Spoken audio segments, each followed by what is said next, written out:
Oi, eu sou a Brenda Barbosa, então eu vou iniciar o seminário de microbiologia com o nosso relato de caso sobre a Pseudomonas aeruginosa. O grupo é composto por Bernardo Lima, Brenda Barbosa, Gabriela Feijó, Luísa Mena e Samara Machado. Aqui são os pontos que a gente vai trabalhar ao longo do seminário. Então aqui a gente tem o nosso caso escolhido, que é um relato de caso. Ele é mais raro, né, e menos frequente, então, que um caso clínico.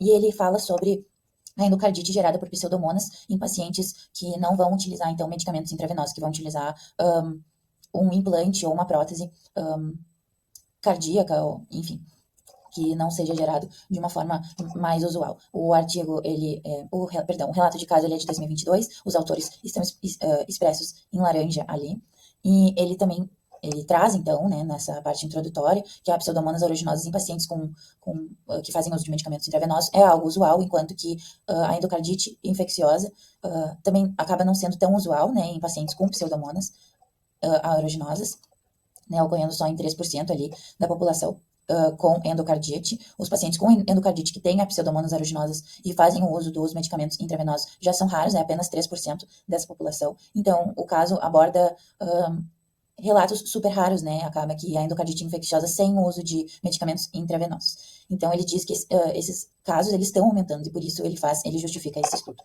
Então, aqui, no caso, a gente fala um pouco melhor da parte do relato em si, que inicia com um paciente de 89 anos que foi internado por uma infecção com pseudomonas aeruginosas, né, gram-negativas, começou com o uso de carbapenêmicos, depois fez o ajuste do tratamento com a cefedipina, depois ele melhorou, acabou tendo alta, 2 semanas depois ele retornou com uma piora do quadro, hemocultura novamente feita e positivada para pseudomonas aeruginosas, confirmando então uma suspeita de bacteremia persistente. Os exames físicos confirmaram que tinha um problema no coração, e aí ele fez, porque esse paciente, ele não era possível de ser feita uma cirurgia, porque ele já tinha problemas renais, como é relatado no caso, problemas renais, problemas cardíacos, e possuía então o implante transcatéter de válvula aórtica, que é o que o trabalho fala sobre, né? Que não teria o uso, então, desses intravenosos, mas teria uma prótese ou um implante de transcatéter de válvula aórtica, como a gente consegue ver ali na imagem, em azul. Essa endocardite, então, que a pseudomonas faz, ela, como mostrado na imagem anterior, ela faz, então, uma danificação em algo que já estava danificado, né? Ela provavelmente entra por questões do catéter ali. Então, ele fez os exames para comprovar o dano e acabaram comprovando também que tinha embolite séptica também no cérebro, que ia evoluir mais para frente. No final do caso, a gente fica sabendo da demência. O tratamento, então, que ele fez após a confirmação da pseudomonas aeruginosas foi com pipetazo mais gentamicina, enquanto a nova hemocultura ficava pronta, né, o paciente era alérgico à levofloxacina, que é uma fluoroquinona, e também os testes de sensibilidade descartaram a ciprofloxacina, que também é outro fluoroquinona. Depois, os testes de sensibilidade deram que aquela pseudomonas aeruginosa era sensível, então, a delafloxacina. E os médicos ficaram meio em dúvida se usavam ou não, porque o paciente era alérgico a uma fluoroquinona, e essa é uma fluoroquinona. Mas, no fim, o paciente tolerou bem essa fluoroquinona e fizeram nova análise dando negativo. Então, esse é o quadro do panorama geral do nosso caso. Depois, então, nós temos aqui sobre a pseudomonas aeruginosas, que ela é negativa. Aqui a gente tem uma foto de microscopia, né, eletrônica dela, mostrando ali, então, o flagelo, né, uma forma bem resistente, fazendo resistência bacteriana, né, através da troca de plasmídios e das mutações genéticas, já que ela tem um genoma muito grande, e também pela formação de biofilme, né, que é essa junção delas todas, que vai ser explicado mais à frente. Então, na microscopia, a gente também pode ver na coloração de Gram, essa gram-negatividade dela, né, na coloração, como ela é corada em vermelho, rosa. Aqui na cultura, a gente consegue ver que ela é verde e tem cheirinho de uva, pelos pigmentos que ela produz, que são dessa cor. Aqui tem a foto, então, de uma imagem, perdão, de uma parede celular, né, gram-negativa, mostrando, então, a diferença que a gram-positiva possui dessa camada de peptídeo-glicano ser mais fina e também pela camada externa de porinas e lipossacarídeos. Seguindo, então, nós temos um pouco sobre os medicamentos já comentados que o paciente tomou. Então, ele iniciou tomando medicamentos que afetam a parede celular, né, os carbapenêmicos, o carbapenem e a cefepina. Depois, ele seguiu para a pipetazo e gentamicina, que acaba sendo de amplo espectro e não tão certeiro para o que ele tinha. Após, então, a análise de sensibilidade, o delafloxacina, então, acabou sendo o medicamento escolha, que é uma fluoroquinona, inibidor, então, da replicação bacteriana. Ele vai inibir essa replicação e é assim que ele vai atuar. Aqui tem a molécula do delafloxacina, que ele é bem potente pelos compartimentos ali de flúor que tem, também circulados em azul mais claro, a gente consegue ver que ele é bem potente. Falando agora da patogênese, começando pelos mecanismos de resistência, a sua classificação, são três os mecanismos: a resistência intrínseca, que é a baixa permeabilidade da membrana externa, as bombas de efluxo e a produção de enzimas inativadoras dos antibióticos. E a gente pode observar na figura abaixo esse exemplo. A resistência adquirida é aquela alcançada por transferência horizontal de genes, né, ou alterações mutacionais. E são aquelas transferências que a gente aprende, né, no caso, a troca de material genético, né, por conjugação, transdução e transformação.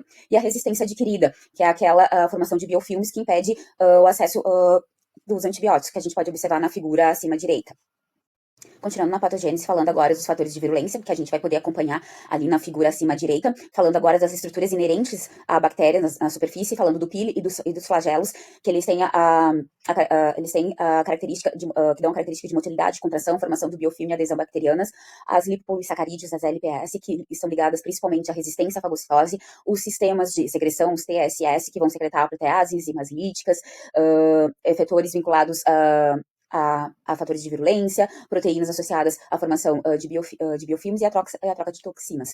Fatores secretados, a gente pode falar especialmente das exopolissacarídeos, a oginato, que está envolvida na formação de biofilme, na adesão da bactéria, e na interação célula-célula, que a gente pode falar do quorum Selling, que é que regula os fatores de virulência, a modulação e a produção de biofilme e motilidade, e principalmente está associado à integração dessa bactéria ao ambiente em que ela vive. Falando sobre a transmissão e epidemiologia, então é um patógeno oportunista, vive em ambientes úmidos, principalmente na água, então ele é encontrado também na pele, no solo, em plantas, a transmissão dele se dá em piscinas, em alimentos, no manuseio dos alimentos, na vegetação e principalmente nos hospitais. Nos hospitais ele está relacionado aos materiais hospitalares, às pias, às torneiras e principalmente à resistência a desinfetantes ou contaminação desses desinfetantes ou antissépticos. Então, por isso é super importante seguir o protocolo de desinfecção para não repetir os mesmos desinfetantes, né, para que não cause esse tipo de resistência. Falando agora da epidemiologia, ele é uma bactéria que é amplamente distribuída no mundo. Ele pode causar infecções usuais, foliculites e otites, que estão relacionadas a piscinas, né? Então, principalmente é importante o controle do cloro, porque ela pode ser resistente é resistente ao cloro. Infecções urinárias causadas também às vezes por catéteres ou sondas, e também as infecções ela pode ser graves associadas com a ventilação mecânica, causando pneumonia, queimaduras e escarras, válvulas protéticas causando endocardite, fibrose cística é importante porque ela encontra um ambiente propício para formar biofilmes, catéteres ou sondas, que a gente já falou que pode ser urinário, mas também em pacientes de diálise também causando bacteremia. O diagnóstico de pseudomonas ele pode ser feito por diferentes métodos, como culturas bacterianas, por métodos moleculares e também métodos imunológicos. O exame direto ele é o primeiro exame laboratorial a ser realizado, porque a partir dele é possível se ter uma noção geral da morfologia da bactéria e se ela é gram-positiva ou negativa, sendo que no caso das pseudomonas são encontrados bacilos gram-negativos. Depois, para identificar qual microorganismo específico é responsável pela infecção, são realizadas culturas e testes bioquímicos. No caso das pseudomonas, elas se destacam das demais bactérias por apresentarem uma coloração esbranquiçada no agar mecone, indicando que elas não são fermentadoras da lactose, além de também apresentar um pigmento verde quando elas são cultivadas em agar-sangue de carneiro, ter o odor frutado, apresentar crescimento acima de 42 graus Celsius, e ainda também elas formam uma zona clara em torno das colônias, que significa que ela é beta-hemolítica, o que não é comum em enterobactérias. Além disso, nos testes bioquímicos, é possível distinguir elas de outras bactérias também pela oxidase positiva e a não fermentação da glicose. Depois de diagnosticada, ainda é possível também realizar os testes de antibiograma para ver a sensibilidade da bactéria aos diferentes antimicrobianos, como foi realizado no estudo, que geralmente é feito em agar Miller-Hinton, que é o padrão ouro. E também são feitas culturas de vigilância que têm como objetivo monitorar a resposta ao tratamento e também prever possíveis recaídas. Outras formas de diagnóstico, como eu tinha falado, são as moleculares, como PCR, que é menos utilizada pelo preço elevado, e as imunológicas, que também não são tão utilizadas por serem menos sensíveis e específicas. No nosso caso, o diagnóstico do paciente ele foi realizado a partir de uma combinação dos sintomas que o paciente vinha apresentando, os achados de exames de imagem e também os resultados das análises laboratoriais. O artigo ele descreve que o paciente chegou no hospital relatando falta de ar depois de 2 dias de um episódio de náusea e regurgitação. Isso trouxe suspeita que podia ser pneumonia aspirativa, e a partir disso, então, se realizou o exame físico, sendo observada crepitações no pulmão direito, além de também ter sido realizada uma tomografia do tórax, que apontou algumas alterações, como material espumoso na traqueia, defeito de enchimento em brônquio subsegmentar, opacidades reticulares e consolidações irregulares nas bases pulmonares, que são características da pneumonia aspirativa, sendo então confirmada a suspeita. Foi realizado então um exame direto para identificar qual tipo de bactéria que era responsável por essa infecção, com o resultado mostrando inicialmente que se tratava de uma bactéria gram-negativa. Se iniciou então, a partir desse resultado, terapia com carbapenêmicos, e depois, a partir da hemocultura, foi possível identificar que se tratava de uma infecção por Pseudomonas aeruginosa. Foram realizados também testes de suscetibilidade que mostraram que ela era suscetível então a cefepima, que substituiu então os carbapenêmicos. Então, ao longo do tratamento com a cefepima, foram realizadas culturas de vigilância que não apresentaram recuperação adicional de patógenos em 72 horas. Apesar disso, houve uma nova piora depois de 2 semanas do fim do tratamento, e depois de revisão de culturas de vigilância finais, se observou que houve retorno positivo em 113 horas, indicando a existência, então, de um foco infeccioso. Se realizou novamente, então, culturas que demonstraram a presença novamente de Pseudomonas aeruginosa. Então, para investigar o que estava acontecendo, foi realizado um ecocardiograma transtorácico, que mostrou vegetação móvel na válvula mitral, além de regurgitação aórtica protética paravalvular. E então se teve o diagnóstico da endocardite infecciosa. Além disso, uma ressonância magnética cerebral mostrou múltiplos pequenos focos de difusão restrita, sugestivos de êmbolos causados pela infecção, conforme mostrado pela imagem. Então, um novo teste de suscetibilidade aos antimicrobianos foi realizado, que demonstrou cobertura para todas as terapias antipseudomonas, com exceção da ciprofloxacina. O paciente, então, ele iniciou o tratamento com piperacillina e tazobactam, que não apresentou sucesso no controle da infecção, que no fim foi suprimida pela fluoxacina, onde as hemoculturas permaneceram negativas, indicando que não houve retorno da bacteremia por pseudomonas. Então, uma forma de controlar a endocardite por pseudomonas é realizando tratamento, no qual é difícil devido à sua capacidade de formar biofilmes, de evitar agentes antimicrobianos e também desenvolver a resistência. As opções terapêuticas para endocardite por pseudomonas aeruginosa incluem uma gama de antibióticos, como carbapenêmicos, piperacillina, tazobactam, cefepima, as fluoroquinolonas, como ciprofloxacina, levofloxacina, muitas vezes em combinação com um aminoglicosídeo.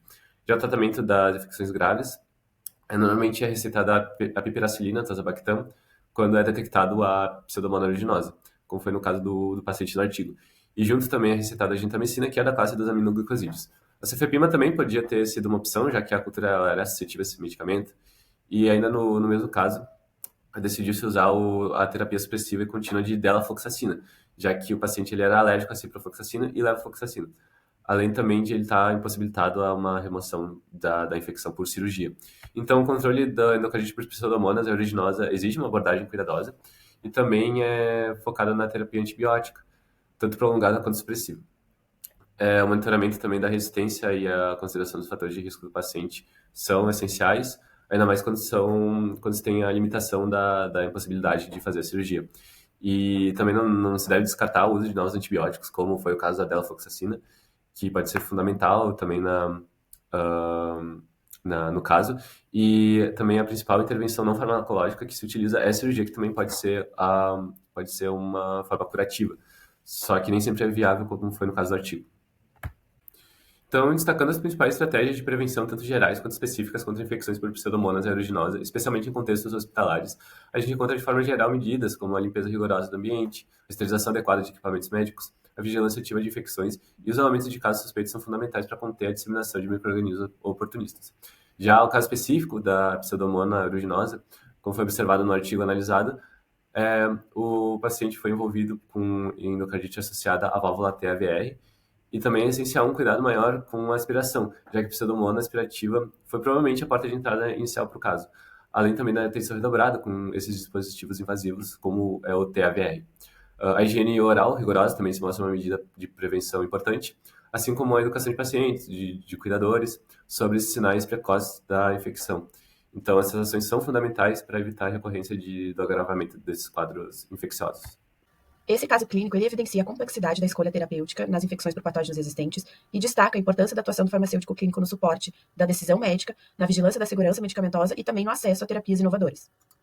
A atuação farmacêutica na abordagem clínica, ela envolve a seleção dos antibióticos, como participação na análise do antibiograma e a escolha do medicamento, visto que o paciente tinha uma alergia a determinada classe de antibiótico, ajuste da dose e avaliação da função renal, e uma consultoria técnica dando apoio à equipe médica na decisão por terapia supressiva oral, quando a cirurgia, então, não é viável. O impacto do farmacêutico nesse tipo de caso envolve a farmacovigilância, que é o monitoramento das reações adversas e o risco de alergia cruzada, acesso a medicamentos especiais, visto que o antibiótico escolhido ele é novo e tem um acesso restrito, o farmacêutico pode viabilizar essa aquisição, a educação e a adesão, orientando o paciente sobre o uso contínuo e a vigilância dos sinais, na falha da terapia, e além disso, no trabalho interdisciplinar, uma participação ativa com setores como infectologia, cardiologia e cuidados paliativos no plano do tratamento.